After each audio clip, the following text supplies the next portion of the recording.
श्री सद्गुरु महाराज की, श्री सद्गुरु महाराज। गुरु महाराज का उच्चारण खुले दिल से करना चाहिए। श्री सद्गुरु महाराज की जय। धन्यवाद। नमामि अमित ज्ञान रूपम कृपालम अगम बोध दाता सुबुद्धि निधि विशालम क्षमाशील यति धीर गंभीर ज्ञानम धर्म कील दृढ़ थीर समधीर ध्यानम जगत त्राणकारी अघारी उदारम भगत प्राण रूपम दया गुण अपारम नमो सद गुरु ज्ञान दाता सुस्वामी नमामि नमामि नमामि नमामि। श्री सद्गुरु महाराज की जय। परमाराध्य सद्गुरु महाराज गुरुदेव महर्षि संत सेवी परमहंस जी महाराज उपस्थित रायपुर के सत्संग प्रेमी महानुभावों माता एवं बहनों, यहाँ मैं बराबर आया करता हूँ। सुमित्रा माता की विशेष स्नेह और सम्मान मिलता है। माता जी विशेष मानते हैं, बुलाते हैं, तो मैं यहाँ आता हूँ और सब जगह से अधिक दिनों तक रहता हूँ। यहाँ कोई सीमा ही नहीं है कितने दिन तक रहेंगे। जब माता जी का आदेश होता है तो मैं जाता हूँ। कहीं जाता हूँ तो उसको बांध देता हूँ कि एक रोज़ सत्संग करूँगा, 2 रोज़ करूँगा, 3 रोज़ करूँगा, इससे ज़्यादा नहीं करता हूँ। माता जी के पास आता हूँ तो यहाँ पर 3 रोज़ कौन के, 6 रोज़ कौन के, 9 रोज़ कौन के, अरे 22-23 रोज़ तक सत्संग करता रहता हूँ। ये हद हो गया। तो यहाँ विशेष स्नेह भी मिलता है और ये अपना घर जैसा लगता है। माता जी का इतना स्नेह और पूरे परिवार के द्वारा विशेष स्नेह दिया जाता है। तो गुरुदेव ने जो सिखाया है, जो मैंने उनके सानिध्य में सीखा है, जो समझा है और जो स्मरण में है, वही बात मैं दोहराता रहता हूँ। हमारे गुरुदेव ने सिखाया है समय का महत्व दो। समय का जो महत्व देता है उनका जीवन महत्वपूर्ण हो जाता है। अपने जीवन को दैनिक चर्या में रूटीनबद्ध कर लेना चाहिए। सुबह से लेकर के शाम तक क्या क्या कार्य है, किन किन कार्यक्रमों में सम्मिलित होना है, इसकी भी एक सीमा रेखा होनी चाहिए। बहुत ऐसे भी आदमी हैं जिनके पास बहुत समय है, वो जानता ही नहीं कि हम अपने आप को कहाँ लगाएंगे। कोई ताश खेलता है, कोई घास जमा करता है, कोई सोता है तो कोई रोता है, कोई सिर धोता है। बहुत आदमी हैं जिस काम में लगे हैं लगले हैं, दूसरा क्या काम है उसका कोई मतलब ही नहीं उनको। तो हमारे गुरु महाराज ने भी कहा है कि प्रातः काल का जो समय है प्रार्थना में देनी चाहिए। सुबह का समय परमात्मा के लिए नियुक्त कर देना चाहिए, बांट देना चाहिए, क्योंकि परम प्रभु परमात्मा का बहुत बड़ा उपकार है। उसने जो उपकार किया है उसके प्रति कुछ अंश में थोड़ा सा समय उसके लिए देना चाहिए। इसीलिए हमारे गुरु महाराज ने कहा कि सवेरे सत्संग करना चाहिए। तो हम लोग सवेरे सवेरे सत्संग करते हैं। सत्संग के उपरांत पश्चात हम लोग इस शरीर के लिए कुछ करते हैं। क्या खाते हैं, कमाते हैं, रोजगार व्यापार करते हैं, कृषि कार्य करते हैं, पढ़ने लिखने का काम करते हैं आदि। तो जो सुबह का समय है उसको हम दे दिए परमात्मा के पास, परमात्मा के लिए दे दिए। उसके बाद का जो समय है शरीर और संसार के लिए दे दिए। फिर गुरु महाराज ने बांट दिया समय को कि जो गैप बीच में हो जाता है, अर्थात कुछ घंटे जब बीत जाता है, जो मध्याह्न का समय है, पूर्वाह्न का समय प्रार्थना में गया, मध्याह्न का जो समय है उसको भी कहते हैं योग में, ध्यान में, मेडिटेशन में, सत्संग में लगाइए। तो दूसरा समय यहाँ पर गुरु महाराज ने बता दिया। तीसरा जो संध्या का समय है, शाम का जो समय है, तो उस समय भी हम लोगों को ध्यान सत्संग करना चाहिए। तो रात्रि में भी गुरु महाराज सत्संग क्या करते हैं, 3 बार हो गया। सदगृहस्थों के लिए यह समय है, एक बार सुबह, दोपहर में और शाम को संध्या बेला में 3 समय सत्संग का होना चाहिए। क्यों? इसलिए कि जिस परमात्मा का ये प्रॉपर्टी है, देह, शरीर, उस प्रॉपर्टी पर आपका कितना अधिकार है। मान लिया जाए बटेदार किसान है, किसी जो जमींदार व्यक्ति है उससे उन्होंने कुछ जमीन ली है बटैया पर। बटैया का मतलब ये होता है कि जो जमींदार की ज़मीन है उसको हम जोतेंगे, बुनेंगे, जो फसल तैयार होगा आधा हमारा आधा मालिक का, इसको बटैया बोलते हैं हम लोग देहात में।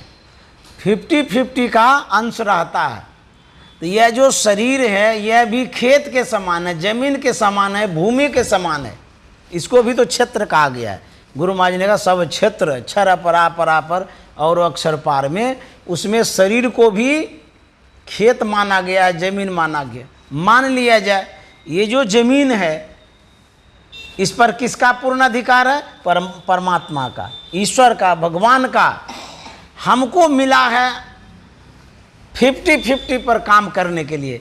अर्थात हम जो शरीर पाए हैं, परमात्मा ने कहा है कि आधा काम तुम अपना करो, आधा मेरा करो। तो गुरु महाराज ने कहा कि आधा नहीं तो कम से कम 3 बार कर लो। समझ गए? 3 बार भी नहीं करते हैं तो 2 बार कर लो। 2 बार यदि नहीं करते हैं तो 1 बार करो। 1 बार यदि नहीं करते हैं तो मत करो। तुमको जो होने का होगा होवे करेगा, उसके बाद हमारा कोई गारंटी नहीं। तो गुरु महाराज कहते हैं यदि 1 बार भी तुम सत्संग और ध्यान एक दिन में नहीं करते हो, कोई गारंटी नहीं हमारा, हम कोई मदद नहीं करेंगे, कोई हेल्प नहीं करेंगे। तुमको जहाँ ले जाएगा जमराज ले जाने देंगे। समझ गए? 1 बार यदि आप सत्संग कर लेते हैं 24 घंटा में, तो कम से कम 1 बार याद किए तो सही। चुप रहिए। समझ गए? मान लिया जाए कोई किसान खेत लिया है जमींदार का, जोते बुने फसल तैयार करे और 100 फसल अपने ही रख ले, तो जमींदार क्या सोचेगा? अरे हमको तो कुछ भी नहीं देता है, तो सब जमीन ले लो, इनसे छीन लो। उसी तरह से ये जो शरीर मिला है इसमें हम जोतते हैं, बुनते हैं, अर्थात खाना खाते हैं, परिवार से मिलते हैं, सुख आनंद लेते हैं, और परमात्मा के लिए कुछ नहीं देते हैं, तब क्या होगा? वो शरीर ही नहीं देंगे, जाओ काम खत्म। तब क्या हो जाएगा? कहता शरीर ये मनुष्य का नहीं देंगे तो घोड़ा का देंगे, गधा का देंगे, चिड़िया का देंगे, बिल्ली का देंगे, उल्लू बना देंगे, कौवा बनाएंगे। तब क्या खाते रहेंगे? हम लोग हलवा पूड़ी रसगुल्ला खाते हैं। गाय और भैंस क्या खाती है? Dry fruits. जानते हैं उसका ड्राई फ्रूट क्या होता है? भूसा। उसमें कोई नमी नहीं होती है, कोई गिल्ला उल्ला नहीं होता है, एकदम सूखा घास। अभी जब जाइएगा ना देहात में भादों के समय में, कुट्टी जब काटता है, लड़वा उसको बोलते हैं हम लोग, पुआल मकई का होता है, वो सब धान का होता है, वो ड्राई वाला होता है, सूखा वाला होता है, उसमें पानी उनी नहीं रहता है, उसी को खिलाता है। अभी रोटी देते हैं ना, कहता नहीं नहीं ये कड़ी रोटी है, नरम वाला गरम ला करके दो। मुलायम मुलायम रोटी खाते हैं। अब भैंसिया बन जाइएगा तो मोटकी कुट्टी खाना पड़ेगा। एकदम कड़ा कड़ा वो घास होता है, मोटा मोटा, देखिए जा कर के। तो वही कहा था, यदि भैंस नहीं बनना है, हाथी घोड़ा नहीं बनना है, लकड़ी मोटी मोटी नहीं खानी है, तो ध्यान भजन करो। वही गुरु महाराज कहते हैं एक बार जरूर करना चाहिए 24 घंटे में। जिसको 24 घंटा में एक बार समय नहीं है तो कहते हैं उसके लिए कोई गारंटी नहीं है, क्या होगा नहीं होगा। बाबा देवी साहब ने कहा था दुनिया वहम है, वहम माने भ्रम, असत्य, ये भुलावा में हम लोग हैं। दुनिया वहम है, अभ्यास करो, बाबा साहब ने कहा था। और ये भी कहा था चाहे एक दिन भूखे ही रहना क्यों न पड़े, लेकिन अभ्यास किए बिना नहीं सोना है। सुनते हैं, बाबा साहब ने कहा था भूखे रह गए तो रह गए, लेकिन अभ्यास किए बिना नहीं रहना है। मतलब ध्यान करके ही सोना है। संत महात्मा कहते हैं उस परमात्मा ने इतना सुंदर शरीर दिया है, खाना पीना सो जाना सब काम है पशु समाना जी। कहते हैं खाए खुराका पहन पोशाका, जम का बकरा पलता है, जम बद जाती तोरे छाती, उनसे क्यों नहीं डरता है। कहते हैं सबके लिए ये बात है, पर्टिकुलर किसी के लिए नहीं है, ये जनरली आम लोगों के लिए, सर्वसाधारण लोगों के लिए बात कही गई है। यदि खाते पीते सोते रह गए तो फिर क्या होगा, मनुष्य का शरीर नहीं मिलेगा, बहुत दुख भोगना पड़ेगा। परम प्रभु परमात्मा ने कितना सुंदर शरीर दिया है, सुव्यवस्थित शरीर दिया है, सशक्त शरीर दिया है, सबल शरीर दिया है। कोई कमजोर थोड़ो हैं, कोई देखने में असुंदर थोड़ो हैं, कोई गरीबी थोड़ो है, संपन्न सुख संपन्न व्यवस्था में ये जीवन है। आँख दिया है, इसमें झांकने की क्षमता है, ताकने की क्षमता है, देखने की क्षमता है, निहारने की क्षमता है आँख में। और यदि परमात्मा सोचते कि इस संत महात्मा का दर्शन नहीं करता है तो अंधे बना दो, तब जो अंधा है उसको देखिए कैसा लगता होगा, जिसके पास आँख ही नहीं है। परमात्मा ने कृपा करके आँख तो दिया है, सुंदर आँख दिया है, और इसमें देखने की शक्ति भी दी है, इसीलिए हम ताक लेते हैं। ताक झांक मत करिए, कहते हैं ताकिए, देखिए किसको, परमात्मा को, संत महात्मा को, सज्जनों को, मंदिरों को, मूर्तियों को ताकिए। ये नहीं कि किसी के तरफ ताक झांक करते रहिए, जहाँ नहीं देखने का वहाँ देखने लग जाते हैं। कहते ताक देखो दाखो ताको मत, समझ गए। तो परमात्मा ने आँख दिया है सुंदर कामों को करने के लिए। यदि इस जन्म में संत महात्मा का दर्शन नहीं किए, मंदिरों में नहीं गए, भगवान का दर्शन नहीं किए, तो शुभ दर्शन यदि इस आँख से नहीं कर पाए तो फिर आँख का क्या मायने है, क्या महत्व है, क्या जरूरी है। दूसरे जन्म में भगवान क्या करेंगे, आँख का शटर बंद करके भेजेंगे। हाँ, आँख का शटर बंद कर देंगे, देखना का काम बंद। जब भगवान को ही नहीं देखेंगे तो आँख किस काम का है, समझ गए। परमात्मा ने कृपा करके कान दिया है, सुनने की क्षमता है। एक आदमी को देखिए बहिरा है, कहिएगा आम सुनेगा इमली, अब क्या सुनेगा भगवान जाने। जो बहिरा आदमी है वो क्या सुनेगा। तो हम पर कृपा है परमात्मा की कि सुनने की क्षमता है। अभी यदि नहीं बढ़िया से सुनेंगे, खाली गाना सुनते रहेंगे ठेपी लगा के, ईयरफोन लगा करके, इसमें वही चीज़ यदि भरते रहिएगा गाना वाला बात, दूसरे जन्म में भगवान क्या करेंगे, इसका भी शटर बंद कर देंगे, बहिरा बना के भेज देंगे। सोचेगा ये जब गाने सुनता रहता है, भगवान का भजन नहीं सुनता है, भगवान का भजन नहीं गाता है, सत्संग नहीं सुनता है, इस कान का क्या काम है। अच्छा काम ही नहीं किया, इसीलिए इस कान को बंद कर देते हैं, ब्लॉक कर देते हैं, समझ गए। जब मोबाइल ब्लॉक हो जाता है तब छटपटी होती है, या मोबाइल नंबर ब्लॉक होता है तब देखिए कितनी परेशानी होती है। उसी तरह से यदि इससे सही तरीके से काम नहीं लीजिएगा, आँख से कान से, भगवान पहले से ही ब्लॉक करके भेजेंगे। खोल भी नहीं सकिएगा, समझ गए, इतना कस के ब्लॉक कर देगा कान को, समझ गए। आँख और कान दिया है, सुंदर भी दिया है, सुव्यवस्थित भी दिया है, सुनने की देखने की क्षमता भी दिया है। इसीलिए कहते हैं संत का दर्शन करना चाहिए। जानते हैं दर्शन का भी बहुत बड़ा फल मिलता है। अभी जो कृपा की बात सुने आपने, आशीर्वाद का, वो भी लगता है। यदि आशीर्वाद नहीं लगता तो फिर ये शब्द ही नहीं बनता। यदि कृपा नहीं होती ये शब्द ही नहीं बनता, व्याकरण शब्दकोश में ये शब्द ही नहीं रहता। कृपा होती है, आशीर्वाद होता है। जानते हैं बिना कृपा और आशीर्वाद का भवसागर से भी पार नहीं हो सकता, कोई काम नहीं आपका बनेगा।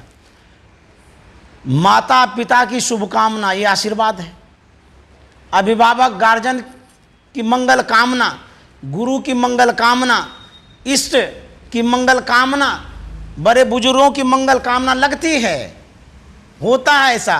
अरे उपनिषद में लिखा हुआ है दुर्लभो विषय त्यागो दुर्लभम तत्व दर्शनम दुर्लभा सहजावस्था सद्गुरोह करणाम बिना। इसका मतलब है दुर्लभो विषय त्यागो, विषय का त्याग दुर्लभ है। जो रूप रस गंध स्पर्श और शब्द है, ये पंच विषय हैं, इसका त्यागना बहुत दुर्लभ है, दुष्कर है, कठिन है। कहता दुर्लभो विषय त्यागो दुर्लभम तत्व दर्शनम, कहता तत्व का दर्शन दुर्लभ है। ये तत्व क्या है? कहता सभी के परे जो परम तत्व रूपी सोई आत्मा है, सोई आत्मा है। एक बिंदु जो है वह एक तत्व है। कहते हैं उस तत्व का दर्शन करना बड़ा मुश्किल है, मन घुसता ही नहीं भीतर, बाहरे में खाली ताकते रहते हैं, देखते रहते हैं, बिंदु के पास ही पहुंचता ही नहीं है। क्यों? एक तो अंधकार है, उस अंधकार में अकेले हैं, घनघोर जंगल है, बाघ सिंह हाथी घोड़ा है, कहेंगे अंदर में कहाँ है वो सब? अरे काम क्रोध लोभ मोह अहंकार यही सब तो हिंसक प्राणी है। इस भीतर में जाते जाते भाग जाता है बाहर। एक बिंदु को प्राप्त करना कहता बहुत दुर्लभ है। उपनिषदकार कह रहे हैं दुर्लभो विषय त्यागो दुर्लभम तत्व दर्शनम दुर्लभा सहजावस्था। सहजावस्था का मतलब होता समाधि की अवस्था। समाधि की अवस्था बिरले किसी को होती है, सब कोई समाधि में नहीं जाते हैं। समाधि की अवस्था होनी कितना जन्म लग जाता है तब जाकर के समाधि लगती, इसीलिए कहते हैं वो अवस्था दुर्लभ है। गुरु महाराज बरामदे पर बैठे हुए थे, पूज्य स्वामी भगरत जी महाराज सेवा में उपस्थित थे। बैठे बैठे अंतर्मुख हो गए। संत महात्मा अंतर्मुख में ही रहते हैं, समझिए। अंतर्मुख हो गए तो गर्दन झुक गई, आंख बंद है। तो जब चेतना सिमट जाती है, जब सिमटाव हो जाता है तो शरीर की सुधि नहीं रहती है, यातन सुधि नहीं रहे, धीर बरवीर सो। तो गर्दन जो झुक गई तो पूज्य भगीरथ बाबा के मन में होता है कि गुरु महाराज को नींद आ गई, गुरु महाराज सोएंगे, इसीलिए इनकी गर्दन झुक गई है, आंख भी बंद है। इनके जो मन में हुआ, इन्होंने धीमे स्वर से कहा कि हुजूर अंदर चला जाए। तो गुरु महाराज अंतर्मुख थे, कुछ भी आवाज़ नहीं दिए। तो पूज्य बाबा सोचते हैं कि नहीं सुन पाए होंगे, गहरी नींद में होंगे गुरु महाराज। फिर जोर से आवाज़ देते हैं कि हुजूर अंदर चला जाए। फिर भी नहीं सचेत हुए। गुरु महाराज तो सावधान रहते ही हैं, लेकिन अंतर्मुख थे। फिर जोर से आवाज़ देते हैं कान के पास, हुजूर अंदर चला जाए। आंख खोल करके इतना जोर से बिगड़ा, रे अब कौन अंदर जाएंगे, हम तो अंदरे में हैं। अब देखिए संत महात्मा को कहाँ ले जाना चाहते हैं? बाहर के घर में, वो तो अंदर के घर में रहते हैं। तो वही कहने का मतलब ये है कि भीतर में जो अवस्था है समाधि की अवस्था, ये भी दुर्लभ है। उसके बाद कहते हैं सदगुरोह करनाम बिना, अंतिम में कह दिए, लास्ट में क्या कहते हैं, सदगुरु की कृपा के बिना सब दुर्लभ है, यदि सदगुरु की कृपा हो जाए तो सब सुलभ हो जाएगा। सदगुरु की जो कृपा है यदि हो जाए, कृपा से यदि आप प्रयास करते हैं, प्रयत्न करते हैं, सफलता नहीं मिलती है तो कृपा से मिल जाती है। कृपा एक सहयोग है, एक मदद है। कोई धन से करते हैं, कोई वचन से करते हैं, कोई मन से करते हैं, कोई हृदय से करते हैं, कोई अपनी जो साधना की शक्ति है उससे करते हैं। तो हमारे संत सदगुरु जो होते हैं वो अनुभवी होते हैं, अंतर्मुखी होते हैं, अगाध ज्ञान उनके पास होता है, सामर्थ्यवान होते हैं, इसीलिए वो कृपा करते हैं। सद शिष्य को आगे बढ़ाने के लिए कृपा करते हैं। आपका प्रयत्न, एक मिनट, आपका प्रयत्न ना जो करते हैं, आपका प्रयत्न होना चाहिए, प्रयास होना चाहिए और सदगुरु पर आस होना चाहिए। यदि ये दो काम होता है तो कृपा होती है। प्रयत्न नहीं करेंगे अर्थात ध्यान नहीं करेंगे, सत्संग नहीं करेंगे, खाली कृपा खोजेंगे तो कृपा नहीं मिलेगी। मान लीजिए आपकी कोई सेवा कर देता है, तो सेवा करता है तो आप प्रसन्न होते हैं ना, तो जब आप प्रसन्न हो जाते हैं तभी ना आप कुछ उसको देते हैं, तो यही तो कृपा है। जब आप कुछ करते हैं प्रसन्न हो जाते हैं तब आप कुछ देते हैं। उसी तरह से हम साधना करेंगे, सत्संग करेंगे, ध्यान करेंगे, भले सफलता नहीं मिल रही है लेकिन आस और भरोसा सदगुरु पर रखेंगे तो प्रयास और प्रार्थना होने से कृपा हो जाती है। इसीलिए कहते हैं सदगुरु की कृपा, सदगुरु कृपा ही प्राप्त हो और प्राप्त क्या रहे, सदगुरु कृपा ही प्राप्त हो। गुरु महाराज कहते हैं सदगुरु की यदि कृपा प्राप्त हो तो अप्राप्त मतलब कोई और चीज़ की आवश्यकता ही नहीं है, सब कुछ मिल जाता है। गुरु महाराज कहते हैं बिना गुरु की कृपा पाए नहीं जीवन उधार है, बिना गुरु की कृपा पाए नहीं जीवन उधार है। तो दर्शन करने से कहते हैं कृपा होती है। देखिए ध्यान करने से भी सफलता मिलती है, सत्संग करने से भी सहयोग मिलता है, और जब संत महात्मा का दर्शन करते हैं उस आशीर्वाद से भी सहयोग मिलता है। आप एक ही पक्ष में यदि रहेंगे तो मान लीजिए खाली आप अपना बल लगाते हैं तो जितना ताकत हो उतना लगाइएगा, और को ले लीजिएगा तो ताकत बढ़ेगा ना। जैसे भगवान श्री कृष्ण जब पहाड़ उठा रहे थे, पर्वत को उठा रहे थे, तो भगवान श्री कृष्ण उठा तो रहे थे लेकिन ग्वाल वालों को साथ ले लिए तो बल बढ़ा ना। उसी तरह से हम ध्यान करेंगे, सत्संग का सहारा लेंगे, सदगुरु पर आस रखेंगे, विश्वास रखेंगे, साधु महात्मा का आशीर्वाद लेंगे, ये सब जब करेंगे तब देखिएगा आगे सफलता मिलेगी। सत्संग खाली करते रहें आशीर्वाद न लें वो भी नहीं होगा, उसकी भी आवश्यकता है। आशीर्वाद जैसे सत्संग करा रहे हैं ये आशीर्वाद है, साधु महात्मा को बुलाते हैं, सेवा करते हैं, खिलाते पिलाते हैं, ये भी आशीर्वाद है। सदगुरु की आशीर्वाद अलग है, हम लोगों के जैसे का आशीर्वाद अलग है।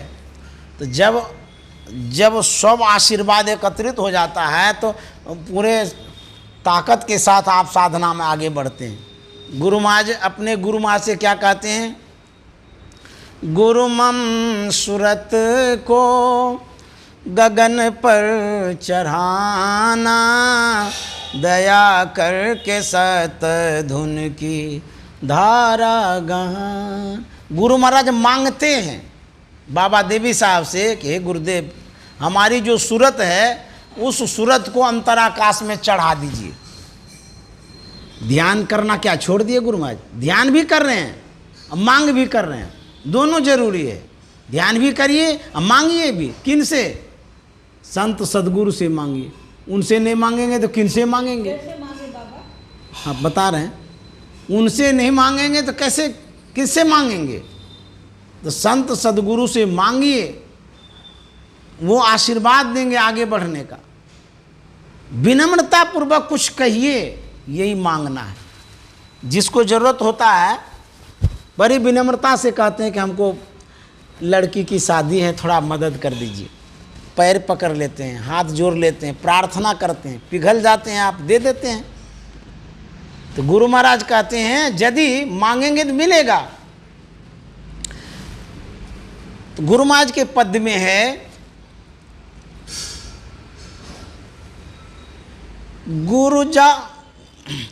गुरु मंत्र जप, गुरु ध्यान कर, गुरु सेव कर, अति प्रीति कर, गुरु की आज्ञा मान प्यारे, कर सदा गुरु की कही, सुख मन के जीना नाल से।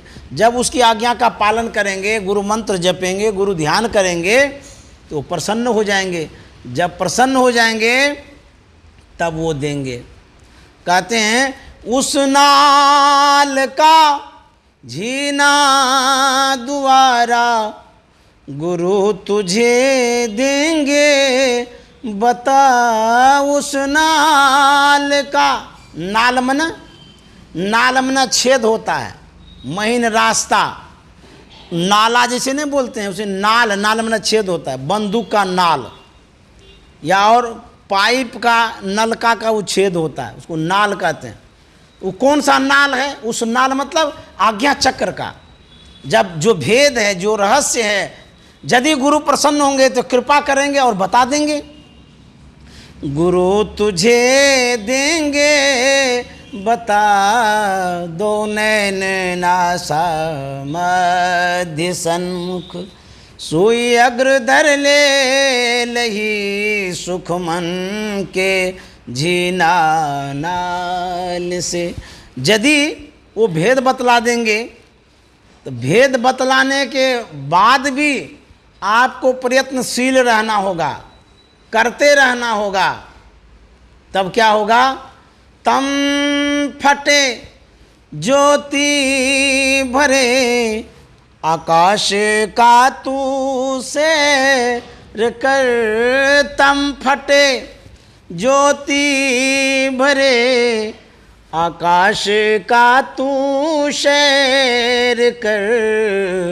शब्द अनहत सार में मिल, लहले सत पद को सही, सुख मन के जीना नाल। कहते तम फटे, अंधकार फट जाएगा, ज्योति भरे आकाश का तू सैर कर, अंतर में प्रकाश हो जाएगा। उस प्रकाश में कहता सैर कर। अंधकार में घूमिएगा ना, भ्रम होगा, भय हो जाएगा, लगेगा भूत पकड़ने आ रहा है। अंधकार में भटक जाएंगे, ठोकरें भी लग जाएगी, गिर भी जाइएगा। अब प्रकाश में आँख से देख करके चलिएगा, सब कुछ सूझता है ना प्रकाश में। उसी तरह से अंधकार फट जाएगा, प्रकाश हो जाएगा। अब प्रकाश में कहते हैं सैर कर। सैर बड़े बड़े लोग करते हैं, टहलते हैं, घूमते हैं। ये परमात्मा के दरबार में सैर करना है। हम लोग हवाई जहाज से उड़ते हैं। गुरु महाराज कहते हैं कि भले आप गरीब हैं, असहाय हैं, अनाथ हैं, दीन हैं, दुखी हैं, लेकिन आपके पास जो मेरी युक्ति है, साधना की क्रिया जो है, जो मैंने बतला दिया है, आप भी उसी प्लेटफॉर्म पर घूमेंगे जिस पर बड़े बड़े अमीर लोग भक्ति करके पहुंचते हैं। गरीब और अमीर सब एक प्लेटफॉर्म पर आ जाते हैं, उसी प्रकाश में सब घूमते हैं। वहाँ कोई भेदभाव नहीं है, अमीर भी वहाँ घूम सकते हैं, गरीब भी वहाँ घूम सकते हैं, लेकिन जो साधना करेंगे वही घूम सकते हैं। तो सबके लिए एक युक्ति गुरु महाराज ने बतलाई। सबको एक भेद बतलाया और सबके लिए कृपा किया, चाहे वो जिस वर्ग के हों, जिस जाति के हों, जिस धर्म के हों, सबके लिए गुरु महाराज ने कहा आकाश का तू सैर कर। कोई पार्टिकुलर नहीं कहा गया यह लोग सैर करेंगे, वह लोग सैर करेंगे, ऐसा लोग करेंगे, वैसा करेंगे, नहीं। तम फटे ज्योति भरे आकाश का तू सैर कर, शब्द अनहत सार में मिल लहले सतपद को सही, सुख मन के जीना नाल से। गुरु महाराज कहते हैं यदि इस तरह से आप करेंगे ये कृपा है। और आगे क्या होगा? गुरु महाराज कहते हैं यदि इस तरह से करते रहेंगे आपके जीवन में जो दुख है, जो दर्द है, जो पीड़ा है, जो कष्ट है, जो समस्याएं हैं, जो उलझन है, सब दूर हो जाएगा। तो गुरु महाराज का अंतिम पद है दुख दर्द भव के सब मिटे। कैसे? दुख दर्द भव के सब मिटे। कैसे मिटे? सतगुरु चरण नित से। ये कहता रोज संत सदगुरु की सेवा करिए, उनके चरण की सेवा। कहेंगे वो तो है नहीं, तो उनका चरण कहाँ है जो सेवा करेंगे? कहते हैं संत सदगुरु का जो चरण है वो बिंदु है। पद नख बिंदु धरी मन दृष्टि थिर करी, नख तेंदु भानु में गुरु रूप पावे। ये गुरु का रूप है। चंद्र और सूर्य गुरु का रूप है। बिंदु जो है नख है, उस चरण का नख है। तो कहते हैं उसकी सेवा करो, अर्थात बिंदु ध्यान करो। जब बिंदु ध्यान करेंगे संत सदगुरु के चरणों की सेवा होगी। जब रोज सेवा करेंगे गुरु भक्ति बिन कछु ना बने, में ही सकल संतन कही, सुख मन के जीना नाल से। जो बिंदु ध्यान करेंगे, दृष्टियों की क्रिया करेंगे, नादानुसंधान करेंगे, उसी के लिए गुरु महाराज कहते हैं दुख दर्द भव के सब मिटे, सतगुरु चरण नित से। ये गुरु भक्ति बिन कछु ना बने, में ही सकल संतन कही, सुख मन के जीना नाल से। गुरु महाराज कह रहे हैं इस तरह से मानव जीवन को साधना में लगानी चाहिए और प्रार्थना में लगानी चाहिए और सत्संग में बितानी चाहिए। अपने जीवन को सत्संग, प्रार्थना जो हम लोग स्तुति विनती करते हैं, प्रातः काल जो प्रार्थना करते हैं, मध्याह्न काल जो प्रार्थना करते हैं, जो रात्रि में शाम के समय करते हैं, तो स्तुति विनती को प्रार्थना कहते हैं। तो स्तुति विनती का मतलब होता है हम अपने इष्ट को बुलाते हैं प्रार्थना के माध्यम से। आपसे हम हाथ जोड़ते हैं, आपसे कुछ मांगते हैं, दया दान मांगते हैं, कुछ तो मांग ही रहे हैं, तभी तो प्रार्थना करते हैं। तो जब प्रार्थना करते हैं संत सदगुरु से कृपा मांगते हैं, बल मांगते हैं, आशीर्वाद मांगते हैं कि हमको मदद मिले, सहयोग मिले। उसके बाद हम लोग सत्संग करते हैं। यह एक साधन है, एक व्यवस्था है साधकों के लिए, सत्संगियों के लिए। सत्संग एक व्यवस्था है। उसके बाद जब हम ध्यान करते हैं तब परिणाम मिलता है, सफलता मिलती है। तो अब जाकर के हमको जीवन में सुख मिलता है। इतना सुंदर शरीर दिया है, साधन दिया है और स्वकुशल शरीर दिया। न आँख में कोई गड़बड़ी है, न नाक में, न कान से सुनते हैं, ऐसा बात तो नहीं है, सुनते ही हैं। बॉडी में ताकत भी है, अभी स्वस्थ भी हैं। यदि अभी भजन नहीं करेंगे तब क्या होगा? कोई कहेगा हमको माथा में दर्द है, भजन कैसे करेंगे? कोई कहेगा हमको आँख में दर्द है तो हम भजन कैसे करेंगे? कोई कहेगा कान टहक रहा है तो भजन कैसे करेंगे? कोई कहेगा नाक में फुंसी हो गई तो कैसे भजन करेंगे? कोई कहेगा हमको पेट दुखता है तो भजन कैसे करेंगे? पैर में कहेंगे दर्द हो रहा है तो भजन कैसे करेंगे? एक बहाना है। यदि आपको पेन हो रहा है, दर्द हो रहा है, तब तो आप कहते हैं हम भजन कैसे करेंगे। और यदि आप स्वकुशल हैं तो खाली सोए रहेंगे, ना माथा में दर्द है, ना पेट में दर्द है, ना खाने की कमी है, ना पहनने की कमी है, सब सुख संपन्न है, बढ़िया से हैं, तो फिर कैसे बिताते हैं जीवन? घोड़ा गधा बैल के तरह खाओ और घोलते रहो। अभी आराम करेंगे स्वस्थ जीवन में, और जब बीमार हो जाएंगे, अस्वस्थ हो जाएंगे, वो जीवन तो व्यस्त का जीवन है, उसमें भजन कैसे होगा? इसीलिए कहते हैं भजन करो। श्री सद्गुरु महाराज की जय। आप लोगों को बहुत बहुत धन्यवाद।